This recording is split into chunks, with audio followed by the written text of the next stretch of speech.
Hi കൂട്ടുകാരെ, പുതിയൊരു വീഡിയോയിലേക്ക് എല്ലാവർക്കും സ്വാഗതം. അങ്ങനെ ഇന്ദ്രൻ ഇങ്ങനെ ഹർഷയുടെ അടുത്തോട്ട് വന്നിരിക്കുകയാണ് കേട്ടോ. ഹർഷയാണെങ്കിലോ തൻ്റെ കുഞ്ഞാണല്ലോ, അതായത് ഇന്ദ്രന്റെ കുഞ്ഞാണല്ലോ തൻ്റെ വയറ്റിൽ കിടക്കുന്നത്. അതുകൊണ്ട് തന്നെ ഹർഷയുടെ ഉള്ളിൽ ആ ഒരു ടെൻഷനാണ് കേട്ടോ. തൻ്റെ ഭർത്താവ് ഒരിക്കൽ വേണം, അതായത് തൻ്റെ ഭർത്താവ് അല്ലെങ്കിലും കാമുകനാണല്ലോ, ഭർത്താവ് അറിയാത്ത ഒളിച്ച് രഹസ്യമുള്ള ഭർത്താവാണല്ലോ. അതുകൊണ്ട് തന്നെ തൻ്റെ ഭർത്താവായി കാണുന്ന ഇന്ദ്രനെയാണല്ലോ. അങ്ങനെ ഇന്ദ്രൻ അരികത്തോട്ട് വരുമ്പോൾ ഹർഷയുടെ ഉള്ളിൽ ആ തുടിപ്പ് തുടങ്ങാനായിട്ട് ഹർഷ ഇന്ദ്രന്റെ കൈകളിൽ ഇങ്ങനെ കയറി പിടിക്കുക. ഇന്ദ്ര, നീ ഇവിടെ ഇരിക്കുന്നൊക്കെ പറയുന്നുണ്ട്. ആ സമയം എന്താ ഹർഷേ, അതെ എനിക്ക് നല്ല ടെൻഷനുണ്ട് എന്ന് പറയാനായിട്ടോ. ഇതേ സമയം ഇതിപ്പോ എന്തിനാ എന്നോട് പറയുന്ന എന്ന ഭാവത്തിൽ ഇന്ദ്രൻ ഇങ്ങനെ ഇരിക്കുകയാണ്. ആ സമയം ഹർഷയെ വലിയ ഒരു കാര്യത്തോടു കൂടി നോക്കുന്നൊന്നുമില്ല കേട്ടോ. എന്നാൽ ഇതിനെല്ലാം വഴിയൊരുക്കി കൊടുത്തിരിക്കുന്നത് സുശീല തന്നെയാണ്. ഇവർ തമ്മിൽ ബന്ധമുണ്ടെന്നും തൻ്റെ പേരക്കുഞ്ഞാണ് ഹർഷയുടെ വയറ്റിലെന്നുള്ള സത്യം സുശീലക്ക് നന്നായി അറിയാം. അങ്ങനെ സുശീല പുറത്തോട്ട് പോയിരിക്കുകയാണ്. ഹർഷയാണെങ്കിൽ ഇന്ദ്രന്റെ കയ്യിൽ കയറി പിടിക്കുകയാണ്. ഇന്ദ്ര, നീ എന്താ എന്നോടൊന്നും മിണ്ടാത്ത് എന്ന് ചോദിക്കുമ്പോൾ ഞാൻ എന്ത് പറയാനാണ്, ഇതൊക്കെ രവിയോട് പറയണ്ടല്ലേ ഹർഷേ. ഹർഷേ, നീ ഈ സമയമെങ്കിലും നീ നല്ല രീതിയിൽ പെരുമാറ്. അത് കേട്ടോട് തന്നെ ഹർഷ പറയണേ, ഇന്ദ്ര എന്റെ കുഞ്ഞിന്റെ പൊസിഷൻ ഒന്നും ശരിയല്ലെന്നാ പറയുന്നത്. അതുകൊണ്ട് തന്നെ നീ എനിക്ക് വേണ്ടി പ്രാർത്ഥിക്കില്ലേ ഹർഷേ.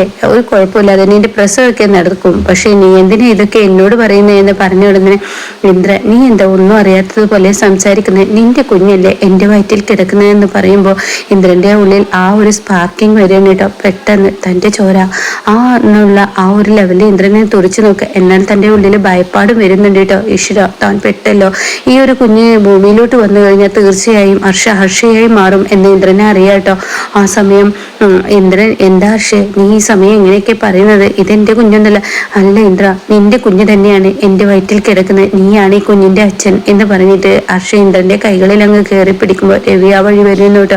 രവിയെ കാണുന്ന ഇന്ദ്രൻ പെട്ടെന്ന് കൈകളിൽ എടുക്കാൻ ഹർഷയും അതേ പിൻവലിക്കാണ്. ഹർഷയാണെങ്കിലോ ഒന്ന് നെഞ്ചിൽ ചാരാനുള്ള അത്രയും വലിയ ആ ഒരു തുടിപ്പോ, ആ ഒരു നെഞ്ചിന്റെ ആ ഒരു തുടിപ്പോട് കൂടിയിട്ടാണ് ഹർഷ ഇന്ദ്രനിലോട്ട് ഇങ്ങനെ അടുക്കാൻ ശ്രമിക്കുന്നത് കേട്ടോ. തൻ്റെ ആ മനസ്സിന്റെ വിഷമം ഇന്ദ്രനെ കാണുമ്പോൾ തനിക്ക് കിട്ടുന്ന ആ ഒരു സുഖമുണ്ടല്ലോ, അങ്ങനെയാണ് ഹർഷ. സാധാ ഒരു ഭാര്യ ഭർത്താക്കന്മാർ, അതായത് മനസ്സറിഞ്ഞ് സ്നേഹിക്കുന്നവരുടെ ഇടയിലുള്ള ആ ഒരു സ്നേഹം ഇന്ദ്രനെ കാണുമ്പോൾ ഹർഷക്ക് തോന്നണം കേട്ടോ. പക്ഷെ യഥാർത്ഥ ഭർത്താവ് രവിയാണെന്നുള്ള ഹർഷ മറക്കണം. ഇതേസമയം ഇത് കണ്ട് ഹർഷ ഇങ്ങോട്ട് പുറത്തു. ഹർഷ ഈ ഇത് പറഞ്ഞിട്ട് ഇതിലെ കൈകൾ പിടിക്കുമ്പോൾ ഇന്ദ്രൻ രവി വന്നു വാതിൽ തുറന്നു എന്ന് കണ്ട ഉടനെ പെട്ടെന്ന് അങ്ങ് കഥക് തുറന്നെന്ന് മനസ്സിലാക്കിയ ഇന്ദ്രൻ എന്ത് ചെയ്യും, കൈകൊണ്ട് വലിക്കുന്നു. അതോടുകൂടിയിട്ട് ഹർഷയും കൈ വലിക്കാൻ കേട്ടോ. പിന്നീടാണ് രവി ആണെങ്കിലും ആ ഇന്ദ്രൻ നീ എപ്പോ വന്നു എന്ന് ചോദിക്കുമ്പോൾ ഞാൻ അമ്മ വിളിച്ചു പറഞ്ഞു ഹർഷയ്ക്ക് എന്തൊക്കെ പ്രശ്നങ്ങളുണ്ടെന്നോ, ഇവിടെ ആരുമില്ലെന്നോ, രവി സാധനങ്ങൾ എടുക്കാൻ പോയിരിക്കുകയാണെന്നൊക്കെ എന്നോട് അമ്മ വിളിച്ചു പറഞ്ഞത് പ്രകാരം വന്നാണ്. അപ്പൊ സുശീലാന്റെ അവിടെ അമ്മയെ ഹർഷയ്ക്ക് കുടിക്കാൻ കഞ്ഞിയോ അങ്ങനെ എന്തോ വാങ്ങണം എന്ന് പറഞ്ഞ് പുറത്തോട്ട് അങ്ങ് പോയി എന്ന് പറഞ്ഞിട്ടോ. ഈ സമയം ഈ രവിയുടെ ഉള്ളിൽ യാതൊരു രവിയുടെ ഉള്ളിൽ ഒന്നുമില്ലാഞ്ഞിട്ടല്ല, രവി കഴിയുന്നതും അഡ്ജസ്റ്റ് ചെയ്യാണ്. എല്ലാം മനസ്സിൽ ഒതുക്കിക്കൂട്ടി ഒരു പൊട്ടിത്തെറിയുണ്ട്. അത് DNA ടെസ്റ്റിലൂടെ ഒരു വയറ്റിൽ കിടക്കുന്ന കുഞ്ഞിന്റെ ആ അച്ഛൻ താനാണെങ്കിൽ അതിന്റെ തനിക്ക് നാളെ ഖേദിക്കേണ്ടി വരുമോ എന്ന ആ ഒരു കുറ്റബോധം കൊണ്ടാണ് കേട്ടോ രവി എല്ലാം ഇങ്ങനെ പതിയെ ഉള്ളിൽ ഒതുക്കുന്നത് കേട്ടോ. ഇതേ സമയം ഹർഷയാണെങ്കിലോ ഈ മനുഷ്യൻ എന്തിനാ ഈ സമയം ഇങ്ങോട്ടേക്ക് വന്നത് എന്നുള്ള ആ ഒരു ഇതിൽ ഇങ്ങനെ ഹർഷ പെറുപെറുക്കുന്നുണ്ട് കേട്ടോ. ഈ സമയം ഹർഷ നിനക്കെന്താ പറ്റി, നിന്റെ കണ്ണൊക്കെ നിറഞ്ഞിട്ടുണ്ടല്ലോ. അപ്പോൾ ഉടനെ തന്നെ ഇന്ദ്രൻ പറയണേ, രവി അവൾക്ക് നല്ല ടെൻഷനുണ്ട്, ഞാൻ എന്തായാലും പുറത്ത് നിൽക്കാൻ, നീ ഹർഷയെ ഒന്ന് സമാധാനിപ്പിക്ക് എന്ന് പറഞ്ഞിട്ട് ഇന്ദ്രൻ പുറത്തോട്ട് കിടക്കുമ്പോൾ അതെനിക്ക് അംഗീകരിക്കാനാവാതെ ഹർഷ ദേഷ്യത്തോടു കൂടി, ഇവന്റെ സമാധാനമില്ലല്ലോ എനിക്ക് കിട്ടേണ്ടത്, ഭൂമിയിലോട്ട് തൻ്റെ കുഞ്ഞ് വന്നു കഴിഞ്ഞിട്ട് വേണം ഇന്ദ്രനെ പാഠം പഠിപ്പിക്കാൻ, അതിന് കൂടെ ഒപ്പം നിൽക്കാൻ സുശീലയുണ്ടല്ലോ. ഇന്ദ്രന്റെ മൊത്തമുള്ള ഒരു ജീവിതം, തൻ്റെ കുഞ്ഞ് ഭൂമിയിലോട്ട് വന്നാൽ ആ കുഞ്ഞിനെയും വെച്ച് ഇന്ദ്രനുമായി ജീവിക്കാം എന്നുള്ള ആ ഒരു മോഹത്തോടു കൂടി തന്നെയാണ് കേട്ടോ ഹർഷ പോകുന്നത്. പിന്നീട് ഭക്ഷണവുമായി ചിരുവിന്റെയും ദയയുടെയും അരികിലോട്ട് വിനയൻ എത്താണ്. അങ്ങനെ വിനയനെ കണ്ടപാട് ദയ ചോദിക്കുന്നുണ്ട്, തമ്പായിക്ക് വിളിച്ചോ? ഞാൻ കാര്യങ്ങൾ വിളിച്ചു പറഞ്ഞിട്ടുണ്ട് എന്ന് പറയുന്നു കേട്ടോ. ഇതേ സമയം ചിരുവാണെങ്കിലോ ഇതൊക്കെ അച്ഛനെ അറിഞ്ഞു കഴിഞ്ഞാൽ അത് കേട്ടോടെ തന്നെ വിനയന്റെ ശബ്ദം ഉയരണം കേട്ടോ. എന്നാൽ ഞാനങ്ങ് പോയേക്കാം, നീ ഒന്നും മിണ്ടാതെ ഇവിടെ നിന്ന് കഴിഞ്ഞാൽ ഇത് തന്നെയാണ് സംഭവിക്കുക. ഇപ്പൊ ലക്ഷ്മിക്ക് കണ്ടില്ലേ, ഒരു പവന്റെ മാല കൊടുക്കാൻ നിന്റെ അച്ഛൻ തീരുമാനിച്ചു, എന്നാൽ നിന്റെ 2 മക്കളുടെ കാര്യത്തിൽ അതുണ്ടായ ആർച്ചയും ഭദ്രയും അച്ഛനെ ഇതുപോലൊക്കെ തന്നെയല്ലേ, എന്നാൽ അത് സംഭവിച്ചു എന്നൊക്കെ ചോദിക്കുമ്പോൾ ചിരി പറയണേ, വിനേട്ട അതല്ല, ചിരി ചേച്ചി ഓരോ ന്യായങ്ങൾ പറഞ്ഞു, ചിരി ചേച്ചിക്ക് ഇപ്പോഴും അങ്ങോട്ടേക്ക് ഒരു ആക്കമുണ്ട് എന്ന് പറഞ്ഞിട്ട് ഇത് കേൾക്കുന്ന ചേരി പറയണ അങ്ങനെയല്ല, അച്ഛൻ ഒരു തീരുമാനം എടുത്ത ആ തീരുമാനം തന്നെയായിരിക്കും, അത് മുടക്കാനല്ലേ ഇപ്പൊ തമ്പായിയെ നമ്മൾ വിളിച്ചത്. അപ്പോഴേക്കും ദയ പറയുന്നത് വെറുതെ ഇനിയൊരു സംസാരം വേണ്ട, എന്തായാലും അതിന്റെ കാര്യത്തിൽ തീരുമാനമായത് തന്നെ തമ്പായി ഇവിടെ വരും, തമ്പായി അത് മുടക്കും, അച്ഛൻ പിന്നീട് അത് പണയം വെക്കില്ല, അത് ഉറപ്പുള്ള കാര്യമാണ്. പിന്നീട് ആ പണയം എന്തായാലും കിട്ടില്ല, കിട്ടുമ്പോൾ എല്ലാവർക്കും ഒരുപോലെ കിട്ടണമല്ലോ, അല്ലാതെ രഘുവേട്ടനെ മാത്രം സഹായിച്ചിട്ട് കാര്യമില്ലല്ലോ എന്ന് വിനയൻ പറയണ കേട്ടോ. അപ്പൊ ഏറ്റവും കൂടുതൽ ആർത്തി വിനയന് തന്നെയാണ്. ദയ പോലെയാണ് വിനയന്റെ ആർത്തി, ദയയും വിനയുമാണ് ശരിക്കും ഒന്നിക്കേണ്ടിയിരിക്കുന്നത്. എന്നാൽ ഈ സമയം ചിരുവാണെങ്കിലോ തനിക്കൊരു പേടിയുണ്ട്, ഉള്ളിന്റെ ഉള്ളിൽ ഒരു ടെൻഷനുണ്ട്. തന്റെ അച്ഛനെ അറിയാതെ താൻ വേദനിപ്പിക്കേണ്ട അവസ്ഥയിലോട്ടാണ് പോകുന്നത് കാര്യങ്ങൾ. ഇതേ സമയം ഭക്ഷണമൊക്കെ കഴിക്കുകയാണ്. പിന്നീട് ചിരുവിനാണെങ്കിൽ വല്ലാത്തൊരു തലവേദനയും ക്ഷീണൊക്കെ തോന്നുന്നെങ്കിൽ ചിരു പറയുന്നുണ്ട് എന്തോ എനിക്ക് തീരെ വയ്യ. അപ്പോൾ ഇവിടെ നിന്ന് ദയ പറയുന്നുണ്ട് ചേച്ചി ഞാൻ കൊണ്ടുവച്ചോളാം ഇതൊക്കെ എന്ന് പറഞ്ഞിട്ട് പാത്രങ്ങളെല്ലാം എടുത്ത് കിച്ചണിൽ കൊണ്ടുപോയി ഇടുകയാണ് കേട്ടോ. എന്നാൽ അനുപമയാണെങ്കിലോ കഞ്ഞിയൊക്കെ ഉണ്ടാക്കി മാഷിന്റെ അരികിലോട്ട് കൊണ്ടുവരാണ്. അപ്പൊ രഘു അവിടെ ഉണ്ട്. അപ്പൊ മാഷും അതുപോലെ രഘുവൊക്കെ ഈ ഭക്ഷണം കഴിക്കാതിരിക്കുകയാണ്. അപ്പൊ മാഷ് പറയുന്നുണ്ട് എന്റെ മക്കള് വേറെയൊക്കെ എവിടെ, വിനയൻ എവിടെ എന്നൊക്കെ ചോദിക്കുമ്പോഴേക്കും അവിടെ അമ്പിളി അനുപമയും പറയാണ് അവര് പുറത്തുനിന്ന് വെച്ചാൽ ഭക്ഷണം വാങ്ങി കഴിച്ചു, അവർക്ക് ഈ ഫുഡ് വേണ്ട എത്രയെന്ന് പറയാം. എന്റെ മക്കളൊക്കെ ഇപ്പൊ തന്നിഷ്ടത്തിന് കാര്യങ്ങൾ ചെയ്യുന്നതല്ലേ, ഈ അച്ഛനെ ഒന്നും ഇപ്പൊ ഓർക്കാറില്ലല്ലോ എന്ന് പറയുമ്പോ അമ്പിളിക്കും അനുപമക്കും വിഷമം ഉണ്ട് കേട്ടാ.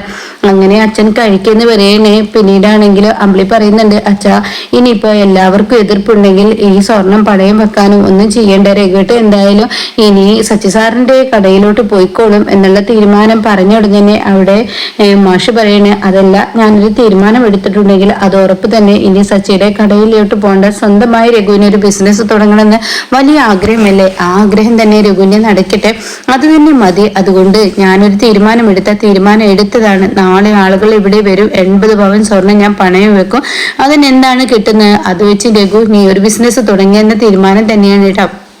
ഈ വാക്കുകൾ കേൾക്കുമ്പോൾ ഒത്തിരി സന്തോഷമാണ്. അങ്ങനെ മാഷ് പറയണേ ഇനി എന്തായാലും മക്കളെ ഇരുന്ന് കഴിച്ചോ, ഞാനൊന്ന് കിടക്കട്ടെ, വല്ലാത്തൊരു ക്ഷീണമുണ്ടെന്ന് പറഞ്ഞ് മാഷങ്ങ് പോകുന്നു. പിന്നീട് അനുപമയാണെങ്കിൽ ഇവരൊക്കെ കഴിച്ച ഭക്ഷണങ്ങളൊക്കെ എടുത്തിട്ട് കിച്ചണിലോട്ട് കൊണ്ടുവെക്കുമ്പോൾ അവിടെ ചെല്ലുന്ന കാഴ്ച ഇറച്ചിയും ഇതൊക്കെ കഴിച്ച ആ വേസ്റ്റ് അവിടെ ഇരിക്കുന്നതായിരിക്കും കേട്ടോ. ഇത് കാണുമ്പോൾ അനുപമക്ക് ദേഷ്യം ഉണ്ടെങ്കിലും അനുപമ ഒന്നും പറയില്ല. കുടുംബത്തെ പ്രശ്നം കഴിയുന്നത് ഒഴിവാക്കുക, ഒരാൾ സംസാരിച്ചാൽ രണ്ടുപേരും ഒരുമിച്ച് സംസാരിച്ചാലല്ലേ പ്രശ്നം ഉണ്ടാവുള്ളൂ. അതുകൊണ്ട് തന്നെ താൻ ഉള്ളിൽ വെക്കുകയാണ് ഏറ്റവും നല്ലതെന്ന് മനസ്സിലാക്കി അനുപമ ആ ഭക്ഷണം എടുത്ത് കഴുകാൻ നോക്കുമ്പോഴേക്കും ഉടൻ തന്നെ അമ്പിളി ആ മറ്റുള്ള പ്ലേറ്റുകളുമായി അങ്ങോട്ടേക്ക് വരികയാണ് കേട്ടോ. ഇത് കണ്ടോടെ തന്നെ അമ്പിളി എന്തിനാണ് അനു നീ അവരുടെ ഭക്ഷണ പ്ലേറ്റ് കഴുകി വെക്കുന്നത്, നീ എന്തിനാണ് അത് എടുത്ത് കഴുകുന്നത്, അത് ചേച്ചി നമ്മുടെ അനിയത്തിമാരല്ലേ ചിരു ദയും അതുപോലെയൊക്കെ തന്നെയാണ് എന്നോട് എനിക്ക് പറയാനുള്ളത്, അവരെ അനിയത്തി തന്നെയാണ്. എന്നാൽ അമ്മയുടെ സ്ഥാനത്ത് നിന്നും അനിയത്തിയുടെ സ്ഥാനത്ത് നിന്നും വളർത്തി വലുതാക്കിയവരൊക്കെ ഇന്നിപ്പോ നമുക്ക് തരുന്ന തിരിച്ചടി എന്താണ്, രഘുവേട്ടനെ ഒരു ബിസിനസ് ചെയ്ത് രഘുവേട്ടൻ നല്ലൊരു നിലയിലോട്ട് എത്തിക്കോട്ടെ എന്ന് ചിന്തിക്കുമ്പോൾ അവരിപ്പോ എന്താ കാണിച്ചത്, ആ ബിസിനസ് ചെയ്യുന്നത് മുടക്കാനല്ലേ, എല്ലായിരുന്നെങ്കിൽ ഇന്നിപ്പോ രഘുവേട്ടന് പണം കിട്ടിയിരുന്നില്ലേ. എന്തൊക്കെയാ അമ്പിളിയുടെ ആ വാക്കുകൾ കേൾക്കുമ്പോ ചേച്ചി ഇതിന്റെ പേരിൽ ഒരു പ്രശ്നം വേണ്ട ചേച്ചി, കഴിയുന്നതും അച്ഛനെ വേദനിപ്പിക്കാതിരിക്കുകയെന്നല്ലേ, നീ മിണ്ടാതിരുന്നേ അനു, ഞാൻ എന്തെങ്കിലും ഒന്ന് തീരുമാനിച്ചിട്ടുണ്ടെങ്കിൽ അത് തന്നെ ചെയ്യുമെന്ന് പറയണേട്ടോ.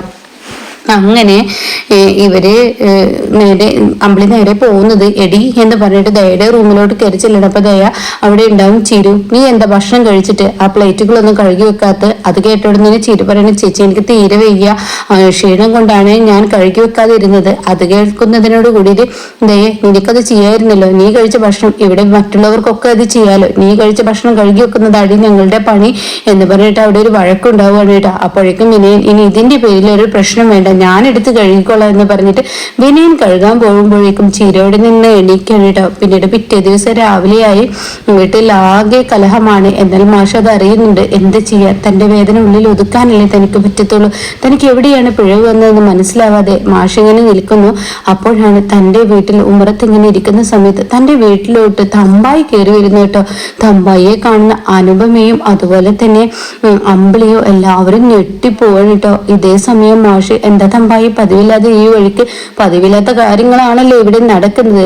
അതെ, കന്യാശ്ശേരി മനയിൽ നിന്ന് കിട്ടിയ ആ സ്വത്തുക്കൾ, അതായത് ആ സ്വർണങ്ങൾ, ലക്ഷ്മിയുടെ സ്വർണ്ണാഭരണങ്ങൾ ഒരിക്കലും പഴയ വസ്തു ആക്കാൻ പാടില്ല, ബാങ്കിൽ വെക്കാൻ പാടില്ല എന്നൊക്കെ ഞാൻ പറഞ്ഞിട്ട് നിങ്ങൾ അത് പണയം വെക്കാൻ ശ്രമിച്ചിരിക്കുന്നു. അത് കേൾക്കുന്നതിനോട് കൂടി മാഷി ഇതാര് തമ്പായിയോട് പറഞ്ഞു, ഞാൻ ആരാധിക്കുന്ന ഉപാസനാമൂർത്തികളാണ് എന്നോട് പറഞ്ഞത് എന്നുള്ള പച്ചക്കള്ളവും പറയുന്നു കേട്ടോ. എന്നാൽ ഈ സമയം ദേവ ഓടിച്ചെന്ന് ചീരുവിനോടും അതുപോലെ വിനയനോടും കാര്യങ്ങൾ പറയാണ്. തമ്പായി വന്നിരിക്കുന്നു, ഇനി അച്ഛന്റെ തീരുമാനം എന്ത് നമുക്ക് അറിയാം എന്ന് പറഞ്ഞ് അവരങ്ങോട്ടേക്ക് ഓടിച്ചെല്ലുന്നൊക്കെ ഉണ്ട് കേട്ടോ.